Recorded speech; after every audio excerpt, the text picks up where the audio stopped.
आज का हमारा फर्स्ट क्वेश्चन है, निम्नलिखित में से कौन सा एक बच्चों में शारीरिक गतिक बुद्धि का अंतिम चरण हो सकता है? वक्ता, सर्जन, राजनीतिक नेता या फिर कवि।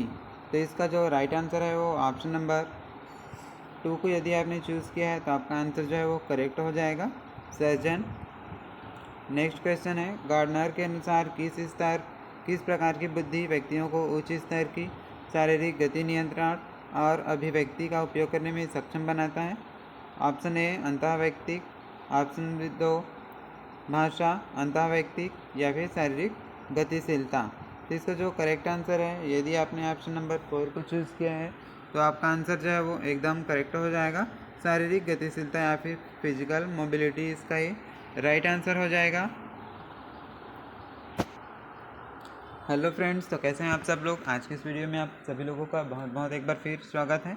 आज की इस वीडियो में मैं आप सभी लोगों के लिए सीटेट जो कि आपका 14 दिसंबर को होने वाला है, इसके लिए मैं आपका सीडीपी सेक्शन से आपको इंटेलिजेंस यानी कि बुद्धि से रिलेटेड जो क्वेश्चन आपके एग्जाम में पूछा जाता है, उसके लिए मैं आज के इस वीडियो में आपको एमसीक्यू क्वेश्चन सॉल्व कराने वाला हूँ, जो कि 30 एमसीक्यू क्वेश्चन आज हम इसमें सॉल्व करेंगे, जो कि आपके पेपर 1 और पेपर 2 दोनों एग्ज़ाम के लिए बहुत ही ज़्यादा ये इम्पॉर्टेंट है। तो इसलिए आप सीटेट के एग्ज़ाम की तैयारी कर रहे हैं तो इसके लिए इस वीडियो को लास्ट तक ज़रूर देखिए। इस वीडियो को देखने के बाद आपको ये कंफर्म हो जाएगा कि आप सीडीपी में 30 में 30 पक्का ला सकते हैं। तो इस वीडियो में लास्ट तक ज़रूर बने। तो आज का हमारा ये फर्स्ट क्वेश्चन है, निम्नलिखित का मिलान करें। यहाँ बुद्धि के प्रकार और यहाँ अंतिम प्रदर्शन की संभावना दिया हुआ है। भाषाई, शारीरिक गतिज, स्थानिक और इंटरपर्सनल, इस तरीके से यहाँ पर इसका प्रदर्शन का संभावना यहाँ पर दिया हुआ है। इसको आपको कोर्ट में इस तरीके से आंसर जो है आपको चूज़ करना है। तो आप इस तरीके से ऑप्शन को यहाँ देख सकते हैं, इसमें से कौन सा सही जोड़ा है उसको आपको मिलान करना है। इसका करेक्ट आंसर जो है, यदि आपने ऑप्शन नंबर 1 को चूज़ किया है तो आपका आंसर जो है वो करेक्ट हो जाएगा। ए का 2 हो जाएगा, यानी कि ये इसमें आ जाएगा, ये है ना। भाषाई का ये विक्रेता हो जाएगा। इसके बाद बी का 4 हो जाएगा। तो इस तरीके से शारीरिक गतिज का एथलीट हो जाएगा। और तीसरा का स्थानिक का मूर्तिकार हो जाएगा। और इंटरपर्सनल का दार्शनिक हो जाएगा। तो इस तरीके से ऑप्शन नंबर पहला जो है इसका राइट आंसर हो जाएगा। सेकेंड क्वेश्चन देखते हैं। अभिकथन और कारण वाला यहाँ पर क्वेश्चन जो है वो लिया गया है, जिसमें से अभिकथन दिया है, सना अपने दिमाग में गणितीय गणनाएँ कर सकती है और एक बहुत ही संवेदनशील व्यक्ति है। कारण आर दिया है, हार्वर्ड गार्डनर के अनुसार सना के पास स्थानिक कौशल और अंतर्व्यक्तिगत कौशल जैसी कई बुद्धिमत्ताएं हैं। तो यहाँ पास दिया हुआ है अभिकथन ए और कारण आर दोनों सही हैं और आर ए की सही स्पष्टीकरण है। दूसरा ऑप्शन दिया है अभिकथन ए और आर दोनों सही हैं, लेकिन ए आर की सही व्याख्या नहीं है या फिर सही स्पष्टीकरण नहीं है। ऑप्शन तीसरा, अभिकथन ए सही है लेकिन तर्क आर सही नहीं है। ऑप्शन चौथा, अभिकथन ए गलत है लेकिन आर सही नहीं है। इसका जो करेक्ट आंसर है वो ऑप्शन नंबर तीसरा जो है इसका राइट आंसर ये हो जाएगा। इस तरीके से अभिकथन सही है और लेकिन तर्क जो है वो सही नहीं है ना। इस तरीके से ऑप्शन नंबर तीसरा जो है इसका राइट आंसर ये हो जाएगा। इस तरीके से आप इसको देख सकते हैं, visual spatial, linguistic verbal, interpersonal, intrapersonal और ये logical mathematics, musical, bodily kinesthetic और नेचुरलिस्ट। थर्ड क्वेश्चन की बात करें तो फ्लिन प्रभाव से आप क्या समझते हैं? ऑप्शन पहला, लोगों के सोचने और सीखने के तरीके अलग अलग होते हैं। ऑप्शन दूसरा, पर्यावरण के साथ तालमेल बिठाने की क्षमता। ऑप्शन तीसरा, बुद्धि मुख्य रूप से विरासत में मिली है। और ऑप्शन चौथा, हर दशक में जनसंख्या का औसत IQ बढ़ता है। तो फ्लिन प्रभाव से आप क्या समझते हैं? तो इसका राइट आंसर हो जाएगा ऑप्शन नंबर 4 को यदि आपने चूज़ किया है तो आपका आंसर जो है ये करेक्ट हो जाएगा। ये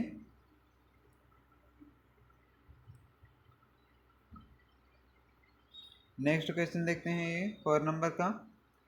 बहुबुद्धि का सिद्धांत निम्नलिखित में से किस कथन का समर्थन नहीं करता है? तो ऑप्शन पहला दिया है, सीखने का मूल्यांकन विभिन्न माध्यमों से किया जा सकता है। ऑप्शन दूसरा, बुद्धिमत्ता किसी व्यक्ति द्वारा समस्याओं को हल करने के लिए उपयोग किए जाने वाले प्रसंस्करण कार्यों का एक विशिष्ट समूह है। ऑप्शन तीसरा, भावात्मक बुद्धि का आईक्यू से कोई संबंध नहीं है। या ऑप्शन चौथा, लोगों के सीखने के तरीके अलग अलग होते हैं। तो इसका करेक्ट आंसर जो है वो कौन सा हो जाएगा, जो बहुबुद्धि का सिद्धांत को समर्थन नहीं करता है। तो इसका करेक्ट आंसर हो जाएगा ऑप्शन नंबर तीसरा को यदि आपने चूज़ किया है तो आपका आंसर जो है वो करेक्ट हो जाएगा। भावनात्मक बुद्धि का आईक्यू से कोई संबंध नहीं है। ये जो कथन है वो बहुबुद्धि के सिद्धांत का समर्थन नहीं करता है। इस तरीके से ऑप्शन नंबर तीसरा जो है इसका राइट आंसर हो जाएगा। नेक्स्ट क्वेश्चन है, इस तरीके से आईक्यू लेवल निकालने के लिए आपका एक दो क्वेश्चन इसमें पूछा ही जाता है ना। तो इस तरीके से आज का सेशन जो है वो बहुत ही ज़्यादा ये इम्पॉर्टेंट है। इसमें देख लेते हैं पांचवा क्वेश्चन। 5 साल के दर्श की मानसिक उम्र 8 साल है और उसका आईक्यू क्या होगा, है ना। तो 5 साल का क्या है, एक बच्चा है जिसका मेंटल एज कितना है, 8 है। तो आप इस तरीके से इसको कर सकते हो, MA/CA रहता है ना। MA/CA मतलब यहाँ मेंटल एज इसका कितना है, ये 8 हो जाएगा और बटे में आ जाएगा ये 5, गुणा कर देंगे इसको उस हिसाब से। तो इस तरीके से हो जाएगा ये 20, है ना। तो इस तरीके से इसका जो करेक्ट आंसर है वो 160 हो जाएगा। नेक्स्ट क्वेश्चन है, निम्नलिखित में से कौन सा एक बच्चे में शारीरिक गतिविधि का अंतिम चरण हो सकता है, वक्ता, सर्जन, राजनीतिक नेता या फिर कवि। तो इसका करेक्ट आंसर हो जाएगा ये option number 2, surgeon. Next question है, गार्डनर के अनुसार किस प्रकार की बुद्धि व्यक्ति को उच्च स्तर की शारीरिक गति नियंत्रण और अभिव्यक्ति का उपयोग करने में सक्षम बनाता है। ऑप्शन पहला, अंतः व्यक्ति क्या इंट्रापर्सनल भाषा और इंटरपर्सनल, और चौथा ऑप्शन दिया है फिजिकल मोबिलिटी या फिर शारीरिक गतिशीलता। इसका करेक्ट आंसर जो है वो ऑप्शन नंबर चौथा जो है इसका राइट आंसर ये हो जाएगा, शारीरिक गतिशीलता या फिर फिजिकल मोबिलिटी इसका राइट आंसर हो जाएगा। नेक्स्ट क्वेश्चन देख लेते हैं, ये फिर से आईक्यू लेवल चेक करने वाला क्वेश्चन है ये। यदि बच्चे की कालानुक्रमिक आयु 60 महीने है और उसकी मानसिक आयु 66 वर्ष है तो उसका आईक्यू लेवल जो है वो कितना होगा। तो MA/CA से आप निकाल सकते हो, है ना। मेंटल एज ज्ञात करने के लिए क्या होता है, तो इसका मानसिक आयु कितना हो गया 66/CA यानी कि क्रोनोलॉजिकल आयु। तो ये हो गया 60, गुणा कर देंगे इसको 100 से, है ना। तो 1 0 से 1 0 कट, इस तरीके से हम इसको निकाल सकते हैं। तो इसका करेक्ट आंसर जो है कौन सा हो जाएगा, ये 11 जो है इसका राइट आंसर ये हो जाएगा।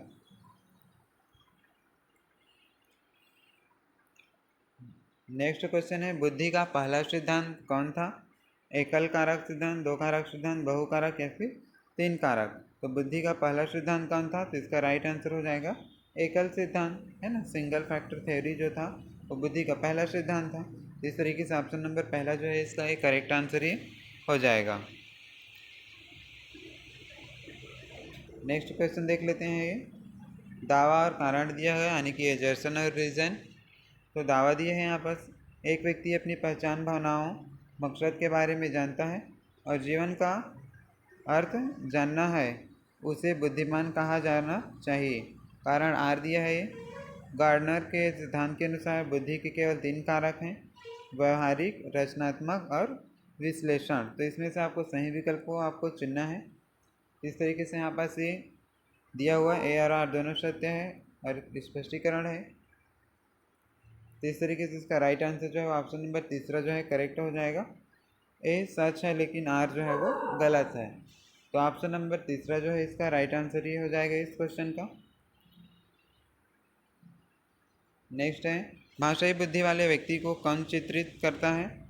ऑप्शन पहला दिया है, पिच, धुन और कवर के प्रति संवेदनशीलता।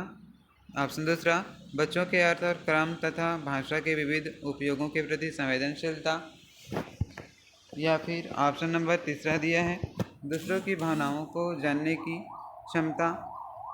ऑप्शन चौथा दिया है, मानसिक गतिविधियाँ करने और तर्क करने पर लंबी श्रृंखला बनाने की क्षमता। तो इसका जो राइट आंसर है वो कौन सा हो जाएगा। तो यदि आपने ऑप्शन नंबर 2 को चूज़ किया है तो आपका आंसर जो है वो करेक्ट हो जाएगा। ये शब्दों के अर्थ और प्रक्रम तथा भाषा के विविध उपयोगों के प्रति संवेदनशीलता, ये आपका ये करेक्ट आंसर हो जाएगा। ये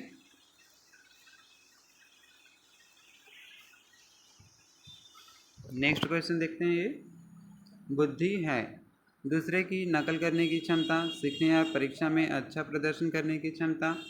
ऑप्शन तीसरा एक विशिष्ट क्षमता, और ऑप्शन चौथा बुद्धि का एक सेट। तो इनमें से कौन सा जो है वो बुद्धि है? इसका राइट आंसर हो जाएगा ऑप्शन नंबर चौथा, क्षमताओं का एक सेट है ना। बुद्धि अलग अलग नहीं होता है, बुद्धि के एक ही सेट में बहुत सारी चीज़ आते हैं, इसलिए बुद्ध क्षमताओं का एक सेट है ना। इस तरीके से ऑप्शन नंबर चौथा जो है इसका राइट आंसर हो जाएगा। ये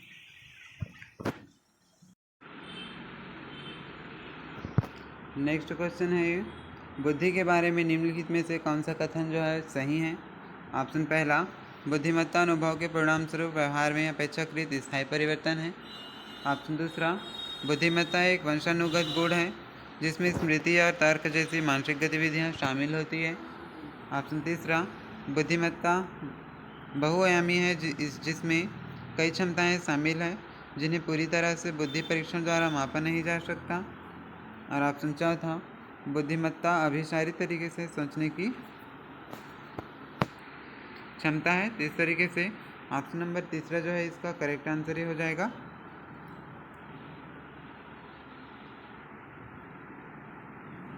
नेक्स्ट क्वेश्चन है। ये बुद्धि के प्रमुख सिद्धांतों के संदर्भ में निम्नलिखित मेल खाते हैं। स्पीयरमैन, इस तरीके से यहाँ पर दिया है स्पीयरमैन, E.L. थार्नडाइक, थर्स्टन या फिर गार्डनर, है ना। तो इस तरीके से आपको उसको पहचानना है।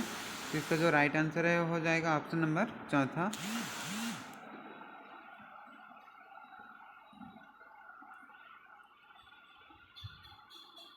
नेक्स्ट क्वेश्चन है। हावर्ड गार्डनर के अनुसार एक दार्शनिक के पास खालिस्तान प्रकार की बुद्धि होती है और एक मूर्तिकार के पास खालिस्तान प्रकार की बुद्धि होती है। तो एक दार्शनिक के पास और मूर्तिकार के पास किस प्रकार की बुद्धि होती है उसको आपको इसमें आइडेंटिफाई करना है, पहचानना है। तो इस तरीके से भाषाई पारस्परिक, स्थानिक पारस्परिक, अंतर्वैयक्तिक पारस्परिक या फिर पारस्परिक भाषाई, इस तरीके से इसमें चार ऑप्शन दिया हुआ है। इसका जो करेक्ट आंसर है वो ऑप्शन नंबर तीसरा हो जाएगा। ये इंट्रापर्सनल या फिर स्पेशियल, है ना। तो इस तरीके से ऑप्शन नंबर तीसरा जो है इसका ये राइट आंसर हो जाएगा। नेक्स्ट है, यह महत्वपूर्ण है कि शिक्षक बच्चों को बुद्धि लब्धि IQ के आधार पर निश्चित समूह में विभाजित न करे।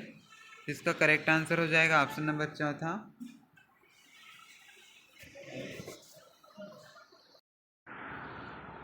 नेक्स्ट क्वेश्चन है। ये दृश्य स्थानिक बुद्धि में शामिल है। ऑप्शन पहला, छवियों और चित्रों में सोचने की क्षमता, सटीक और अमूर्त रूप से कल्पना करने की क्षमता। तो आप इसको इस तरीके से पढ़ सकते हैं। इसका जो राइट आंसर है वो ऑप्शन नंबर पहला जो है करेक्ट आंसर हो जाएगा। ये छवियों और चित्रों में सोचने की क्षमता, सटीक और अमूर्त रूप से कल्पना करने की क्षमता, है ना। इस तरीके से ऑप्शन नंबर पहला जो है इसका राइट आंसर हो जाएगा। ये नेक्स्ट क्वेश्चन है। हावर्ड गार्डनर के बहुबुद्धि सिद्धांत के अनुसार निम्नलिखित में से कौन बुद्धि और संबंधित विशेषताओं के सही मेल का प्रतिनिधित्व करता है? तो इसका करेक्ट आंसर है वो ऑप्शन नंबर तीसरा जो है इसका करेक्ट हो जाएगा। ये संगीत प्रदर्शन या रचना कौशल इसका राइट आंसर हो जाएगा। नेक्स्ट है, निम्नलिखित में से किसने सामान्य बुद्धि की अवधारणा की आलोचना की और बुद्धि का एक वैकल्पिक सिद्धांत प्रस्तावित किया? तो इसका जो करेक्ट आंसर है वो ऑप्शन नंबर दूसरा जो है इसका राइट आंसर हो जाएगा। ये हावर्ड गार्डनर। हावर्ड गार्डनर ने सामान्य बुद्धि की अवधारणा की आलोचना की और बुद्धि का एक वैकल्पिक सिद्धांत को उन्होंने प्रस्तावित किया, है ना। इस तरीके से ऑप्शन नंबर दूसरा जो है इसका राइट आंसर हो जाएगा। नेक्स्ट है, एक शिक्षिका खुद से पूछती है, मैं ऐसे अनुभव कैसे प्रदान कर सकती हूँ जिसमें छात्रों को पर्यावरण में विभिन्न प्रकार की वस्तुओं को वर्गीकृत करने और उनकी वर्गीकरण की स्कीमों का विश्लेषण करने की आवश्यकता हो। वह छात्रों में किस बुद्धिमत्ता को बढ़ावा देने की कोशिश कर रही है? तो इसका जो करेक्ट आंसर है ऑप्शन नंबर तीसरा जो है राइट हो जाएगा। ये प्राकृतिक बुद्धिमत्ता को वो बढ़ाने की कोशिश कर रही है। इस तरीके से ऑप्शन नंबर तीसरा जो है इसका राइट आंसर हो जाएगा।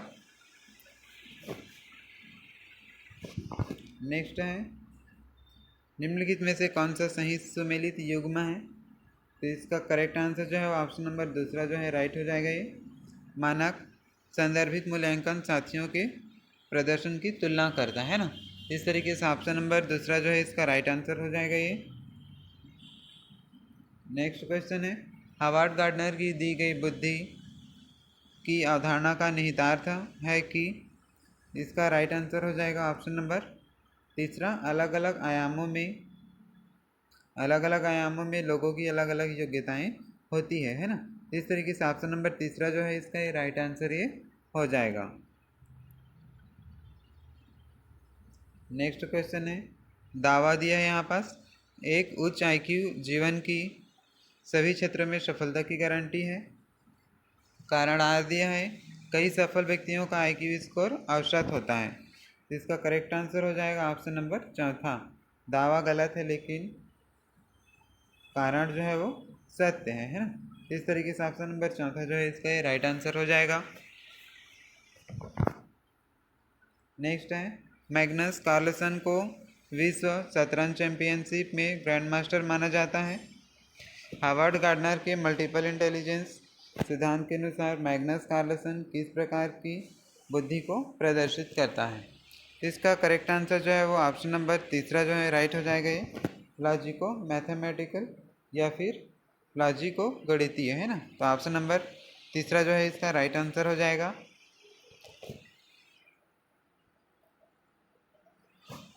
नेक्स्ट क्वेश्चन है यह व्यक्ति की अपनी इच्छाओं भावनाओं और उद्देश्यों की चेतना है। इस क्षमता से संपन्न लोगों को अपनी पहचान मानव अस्तित्व और जीवन के अर्थ की गहरी समझ होती है। उपरोक्त कथन को पढ़ने से इस प्रकार की बुद्धिमत्ता कौन सी बुद्धिमत्ता कहलाती है इसको आपको फाइंड करना है। तो इसका राइट आंसर जो है ऑप्शन नंबर तीसरा हो जाएगा इंट्रापर्सनल इंटेलिजेंस। तो ऑप्शन नंबर तीसरा जो है इसका ये राइट आंसर हो जाएगा।